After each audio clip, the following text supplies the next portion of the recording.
Ya, ¿en qué nos hemos quedado con ustedes? Hemos hablado de resistencia, conductancia.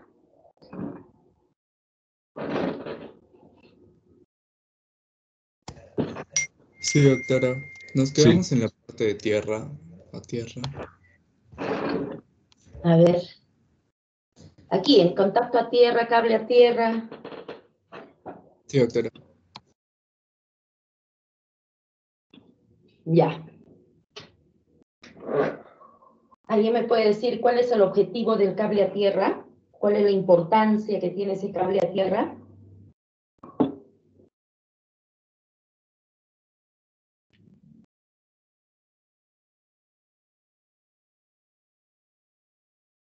¿Nadie?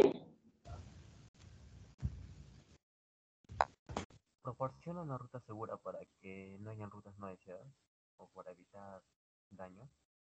A ver, ¿no te escucho bien un poquito más fuerte?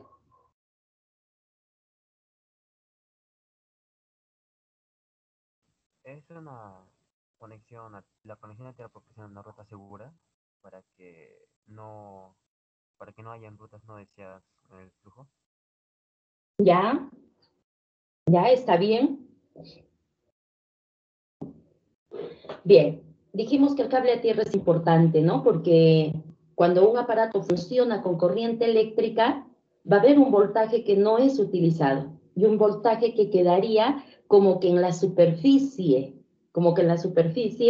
del aparato. Y si una persona hace contacto, la persona va a pasar a ser parte del circuito. Podría sufrir una descarga eléctrica, podría sufrir electrocución. Por eso es importante el cable a tierra para que ese voltaje vaya. Ya lo vamos a ejemplificar un poquito más después. Bien, entonces ahora hablamos de circuitos eléctricos. Ya dijimos que un circuito eléctrico mínimo debe tener 3 elementos. ¿Cuáles son esos 3 elementos? La fuente de poder, la diferencia de potencial, el voltaje, la tensión, son sinónimos. Otro elemento, el cable conductor, los metales. Normalmente nosotros utilizamos en las instalaciones eléctricas los alambres de cobre. Y el tercer elemento, la resistencia.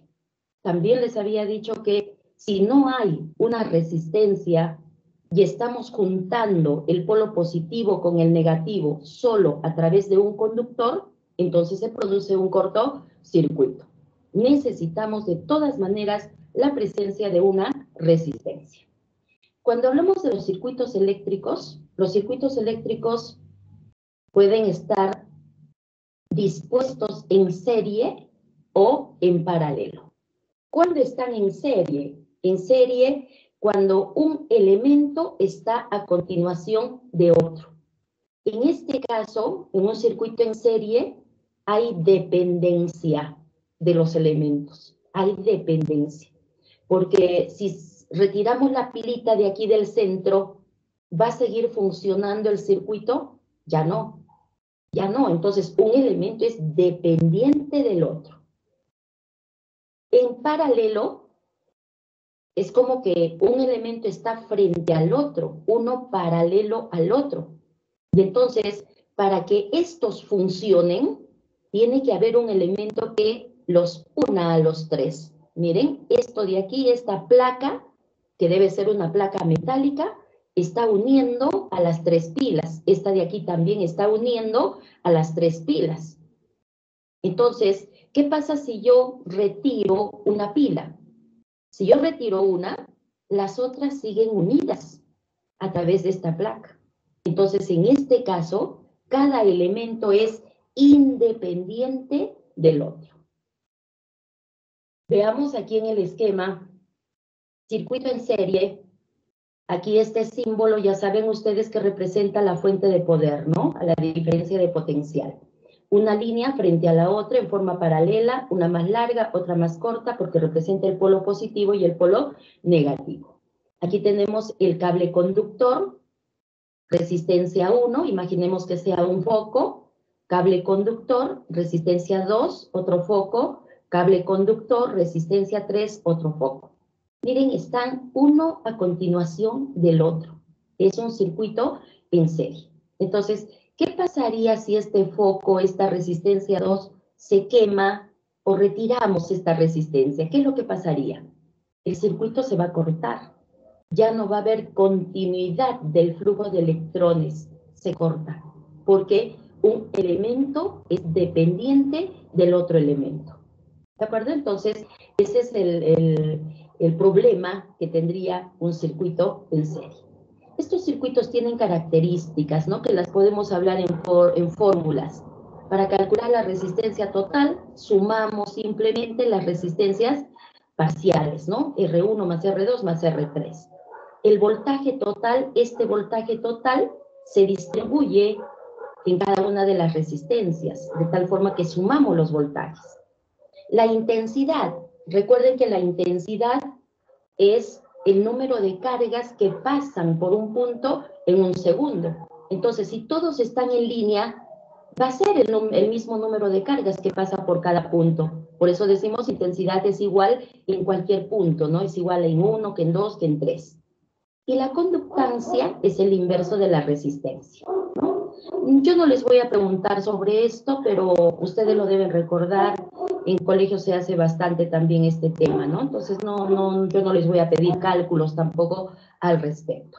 Pero sí cómo funcionaría el circuito en serie, ¿no? Yo sí les podría decir, ¿qué pasa si retiro R3? En esta figurita, ¿qué pasa si retiro R3?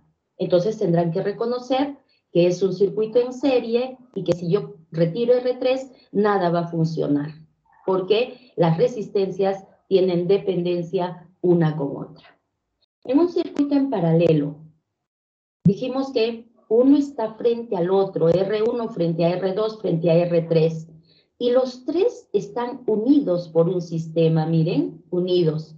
Aquí cada elemento, cada resistencia es independiente, De tal forma, si nosotros sacamos R2, si es un foco y el foquito se quemó, ya no funciona, R1 y R3 van a seguir funcionando, no hay ningún problema. Igual aquí tienen sus características, ¿no? Para calcular la resistencia total tenemos que sumar inversos. Ahora, el voltaje va a ser igual, porque se supone que R1 está conectado a la fuente. R2 también está conectado a la fuente. R3 también está conectado a la fuente. Entonces, por cada uno va a pasar el mismo voltaje. Muy diferente que aquí. Aquí no. Este voltaje es como que se tiene que distribuir por todo. Por eso es que se suma, ¿no? Entonces, el voltaje es el mismo. La intensidad, aquí sí la intensidad tenemos que sumar. Por R1 va a haber una intensidad más la intensidad de R2 más la intensidad de R3, porque están en paralelo. Y la conductancia es el inverso de la resistencia. Si aquí yo tengo 1 sobre R, aquí tengo que tener solo conductancia. Aquí yo tenía R. La conductancia será 1 sobre conductancia. También puede haber circuitos mixtos, ¿no? Circuitos mixtos. A ver, díganme ustedes, ¿quién está en serie? R1 y R2. R1 con R2, perfecto. ¿Quién está en paralelo? R1 y R3. R1, R3 o R1, R2, juntos los dos con R3, perfecto. ¿Qué pasa si son foquitos y se quema R1?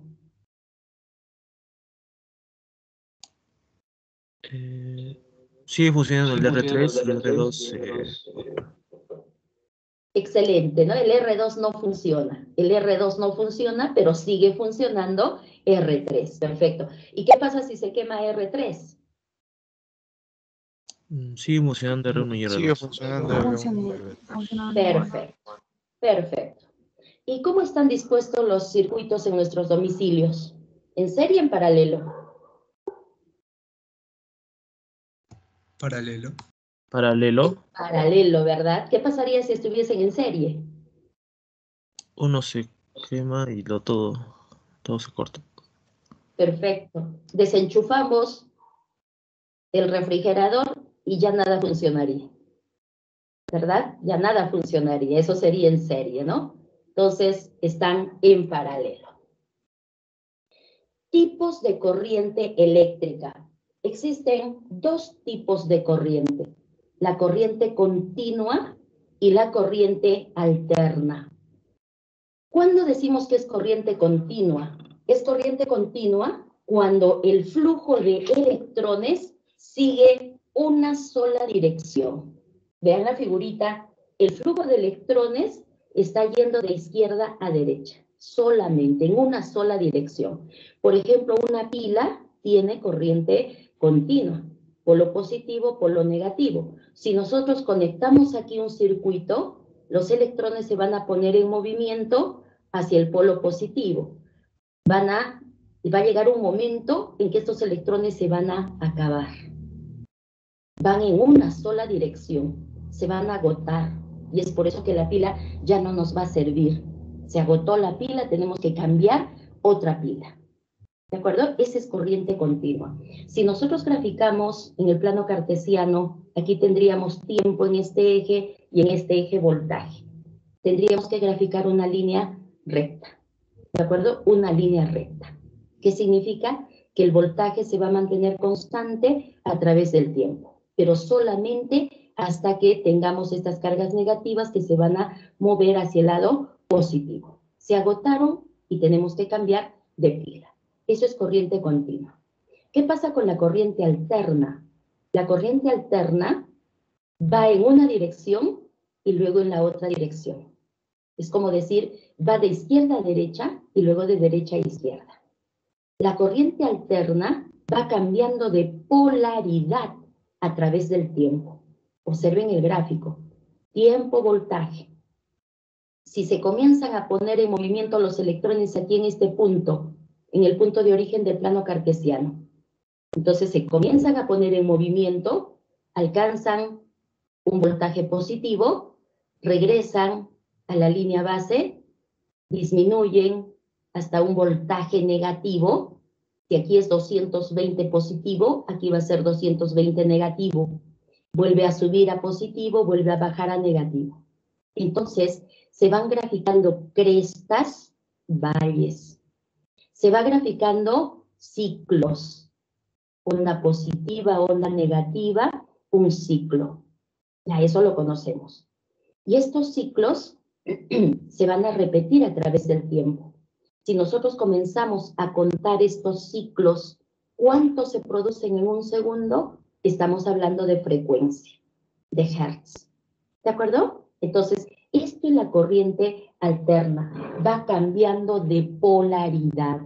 Por eso no se nos va a agotar de una dirección y va en otra dirección. Esta es la corriente que tenemos en nuestros domicilios. Realmente es esta figurita del tomacorriente, ¿no? Esta figurita que están observando aquí en la parte superior derecha. Este es el tomacorriente que debemos utilizar y que debe estar funcional. Un huequito de estos que son larguitos, perpendiculares, verticales, uno sería positivo y el otro sería negativo. Y este otro huequito que está aquí en la parte superior sería el cable a tierra. Las construcciones antiguas no tienen ese cable a tierra, no tienen, ¿sí? Y entonces, cuando se compra un artefacto y viene con el enchufe con 3 patitas, ¿qué hacemos? Una está simulado, ¿no? Tiene ahí el huequito, pero no tiene el cable conectado al fierro de construcción, empotrado y conectado a tierra, no tiene. Pero para no malograr el enchufe, lo enchufamos ahí, pero no es funcional ese tercer huequito. O de lo contrario, rompemos la tercera patita, ¿no? La rompemos la tercera patita porque solamente funcionan 2. Y eso no está bien. Pero bueno, las construcciones antiguas, nadie obligaba a que exista ese tercer huequito, ese cable a tierra. Las construcciones modernas sí. Están obligadas por la normativa en electricidad, están obligadas a tener ese cable a tierra. La corriente alterna, entonces en nuestros domicilios utilizamos corriente alterna, esa es la que tenemos. No podríamos tener una pila, se nos agotaría y tendríamos que estar pidiendo que nos recarguen, ¿no? Así como nuestro celular, no. Nosotros tenemos corriente alterna de este tipo. Los electrones van en diferentes direcciones, ¿no? Van en una dirección, luego en la dirección contraria, y por eso va cambiando de polaridad a través del tiempo. Esta corriente alterna, a su vez, puede ser corriente alterna monofásica o corriente alterna trifásica. La que nosotros utilizamos es la monofásica. 220 voltios, 50 Hz. Esa es la que utilizamos. Normalmente los artefactos, los equipos funcionan con corriente alterna monofásica. ¿Qué pasa con las laptops? Las laptops funcionan con 110 voltios. Entonces las laptops vienen con un transformador, ¿no? Nosotros enchufamos el transformador a 220, transforma el voltaje de 220 a 110 y la laptop está funcionando con 110. ¿De acuerdo? Luego tenemos otra corriente, la corriente alterna trifásica, 380 voltios. Miren, una máquina eléctrica, en los talleres, por ejemplo, en los talleres donde funciona una máquina de soldar, ¿ya? Una máquina de soldar. No podrían utilizar 220 voltios, porque la máquina de soldar utiliza más voltaje. Si nosotros enchufamos una máquina de soldar a 220, vamos a provocar un cortocircuito. ¿Por qué? Porque la máquina de soldar utiliza más voltaje. Entre comillas, es como que jala más corriente, así se dice, ¿no? Entonces, pone más rápido en movimiento, los pone más rápido a los electrones. Los electrones se van a mover a mayor velocidad y van a generar calor. Ese calor puede fundir el material plástico que envuelve a cada cable que va a conducir la corriente eléctrica. Siempre son dos cables y van juntos. Van juntos, así son las instalaciones. Y entonces, si los electrones aumentan su velocidad de movimiento, generan calor. Todo movimiento genera calor. Funde el plástico y un cable va a estar en contacto con el otro cable. Si se encuentra un cable con el otro cable, un metal con el otro metal, cortocircuito. Y así se generan muchas veces los incendios. Así se generan los incendios. Muchas veces hemos escuchado, ha habido un incendio, ¿no? De grandes proporciones. Ha sido generado por un cortocircuito. Un cable pelado se ha unido con otro cable que también está pelado. Dos metales juntos. Los unimos, se cerró el circuito, pero se cerró el circuito con un conductor. Y eso no es normal. Tiene que haber una resistencia. Si no hay una resistencia, se generó un cortocircuito. Entonces, eso puede suceder si, por ejemplo, una máquina de soldar de esas grandes que utilizan en los talleres se enchufa a un tomacorriente de 220 voltios, de corriente alterna monofásica. Entonces, para que esos talleres funcionen, tienen que hacerse una instalación de corriente alterna trifásica, 380 voltios con la misma frecuencia 50 Hz. Igual, ¿no? Una máquina de rayos X también funciona con alto voltaje. Entonces tendrá que tener otra instalación. Instrumentos para medidas eléctricas. Muchos de ustedes deben tener en casa el denominado multímetro. Varios medidas, varias medidas. Estos multímetros miden intensidad, miden resistencia, miden diferencia de potencial, ¿no? Miden varias cosas. También se le suele decir multitest o multitester, ¿no? Multitester. En los laboratorios se tiene también multímetros, pero también se suele tener equipos separados, así como estos que están observando aquí. Voltímetro será solo para medir voltaje, tensión o diferencia de potencial. Amperímetro para medir intensidad de corriente eléctrica, ¿no? Separados. ¿Pueden estar juntos en un solo instrumento? Sí, sí. y funcionan de la misma forma. Cada uno de estos instrumentos para medir,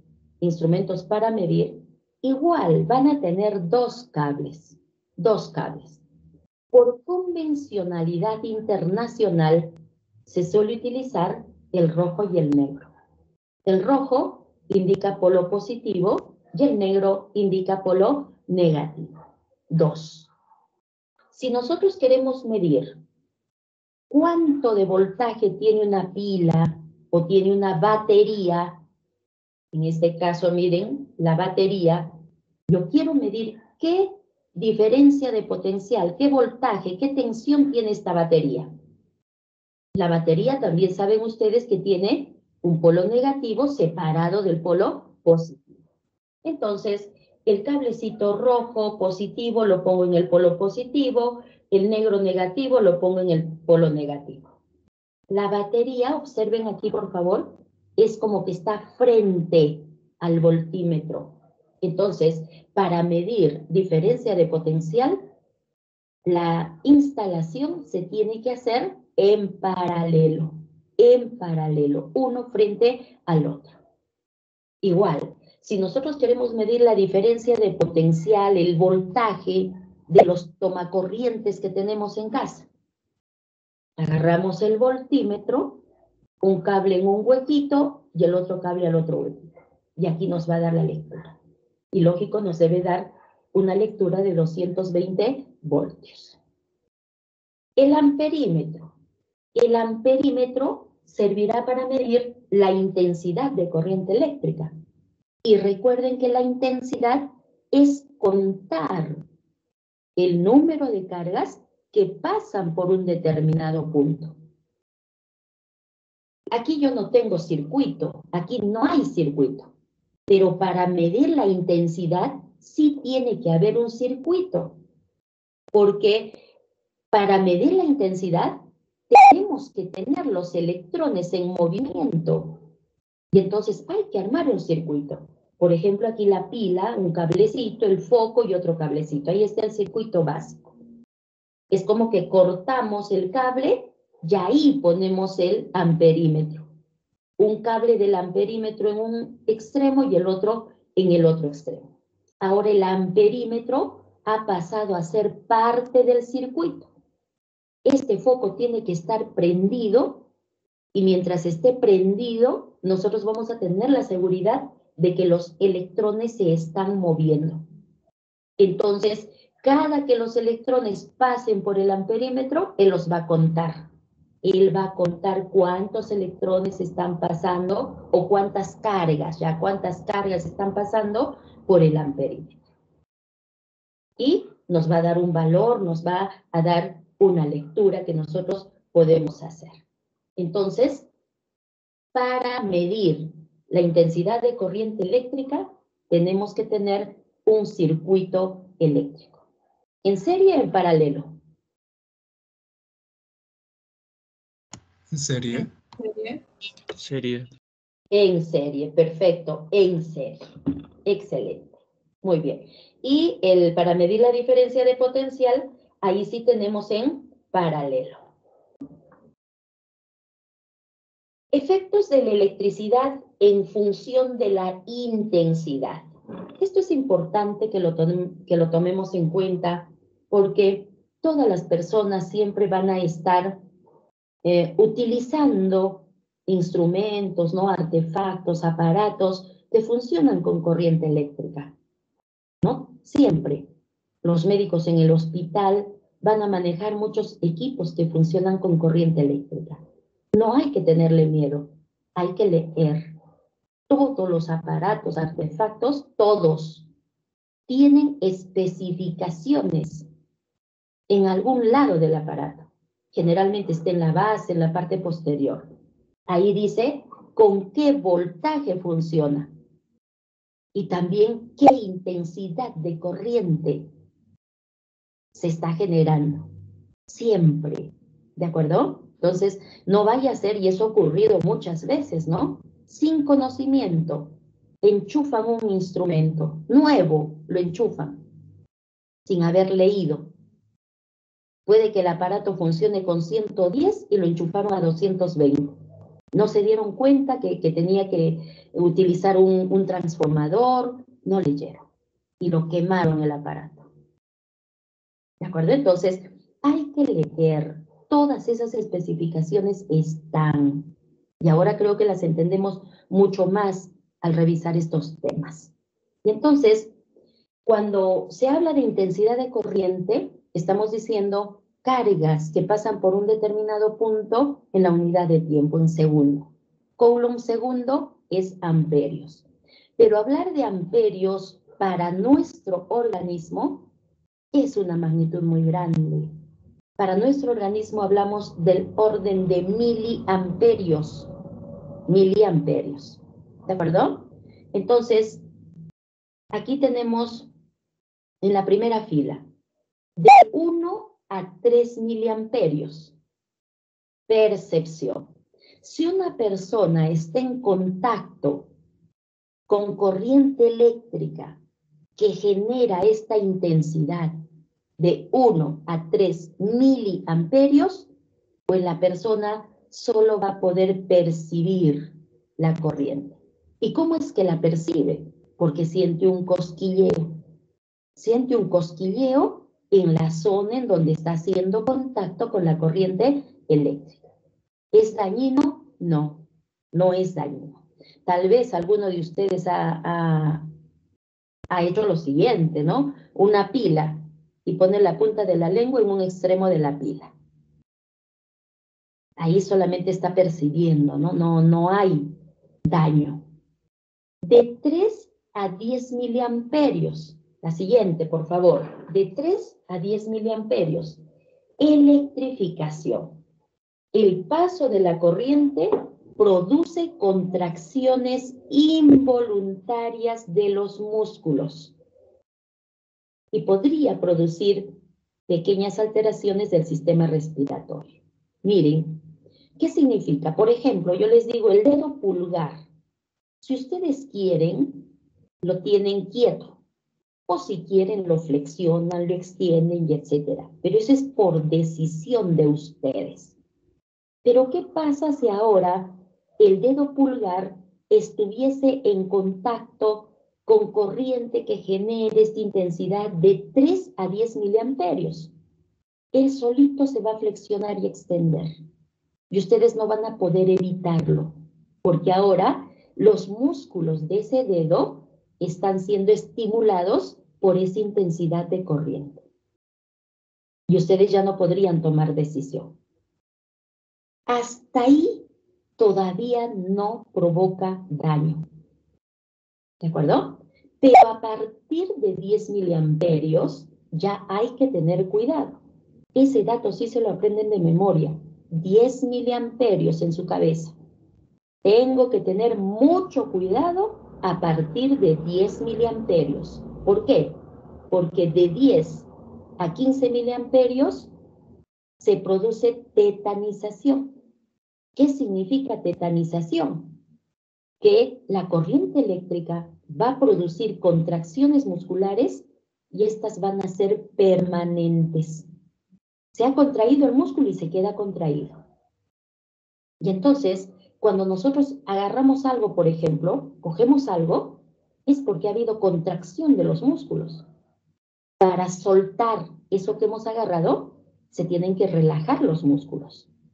Y entonces, si una persona tiene contacto con un cable, imaginemos, con un cable, y hay una intensidad de 10 a 15 miliamperios, se va a quedar pegado al cable.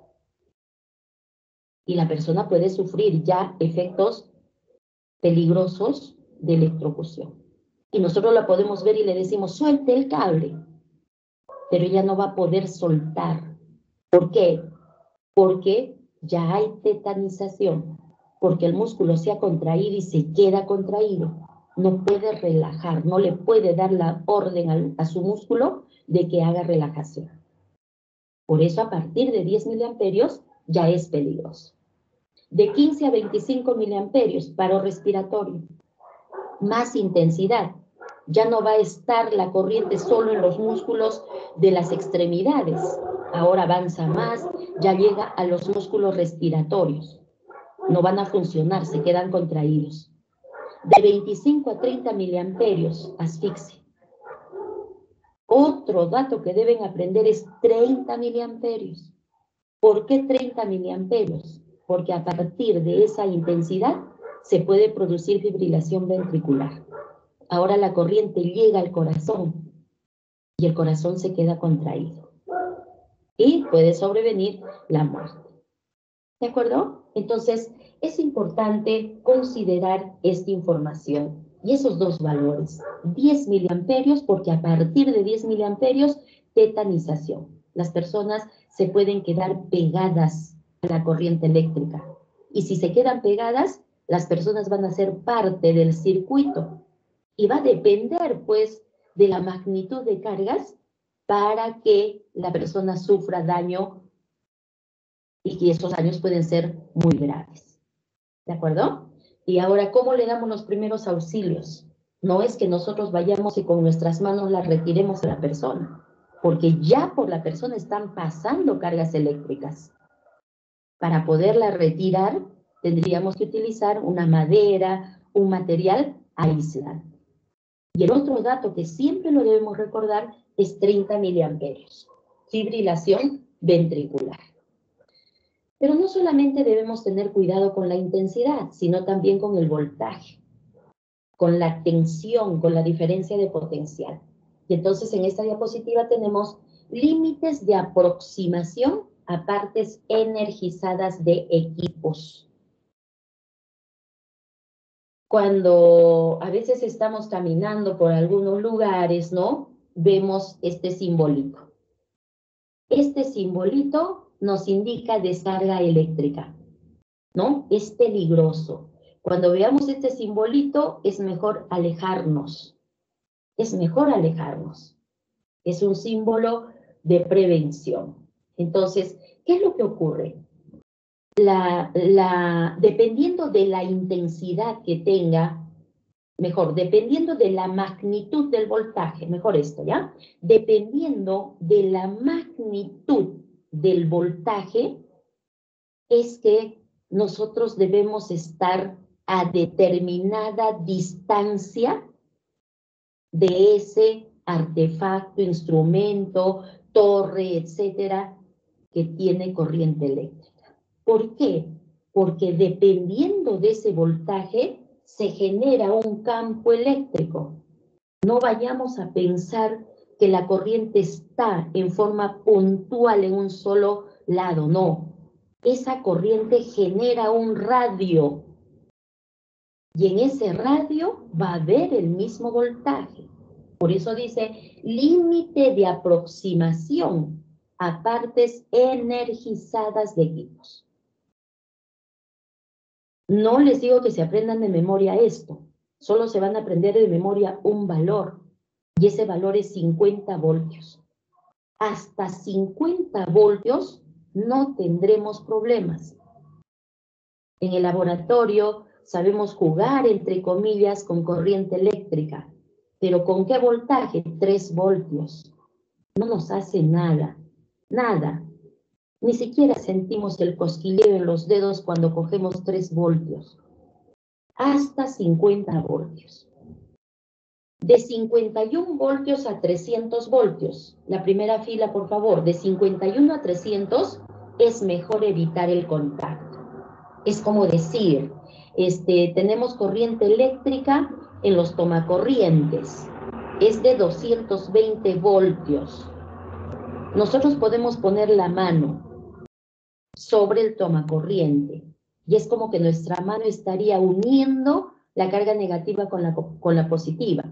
Pero si nosotros ponemos la mano, no vamos a sentir nada. Pero la norma, ¿qué nos dice? Evite el contacto. No andes poniendo la mano, no la pongas. Peor si está mojada. ¿Sí? Mejor evite el contacto. Entonces, a partir de 51 voltios, hay que ya tener cuidado, hay que evitar el contacto. Siguiente, dice de 301 voltios a 750 voltios. tienes que mantenerte a 30 centímetros de ese punto. A 30 centímetros. ¿Por qué? Porque ese voltaje está generando ese campo eléctrico con un radio de 30 centímetros. Si nosotros invadimos esos 30 centímetros, nos acercamos, podríamos sufrir una descarga eléctrica. Vayámonos al último, 500 kilovoltios a 550 kilovoltios. Te tienes que mantener casi a 3,5 metros de distancia. Ese kilovoltaje está generando un radio de 3,5 metros.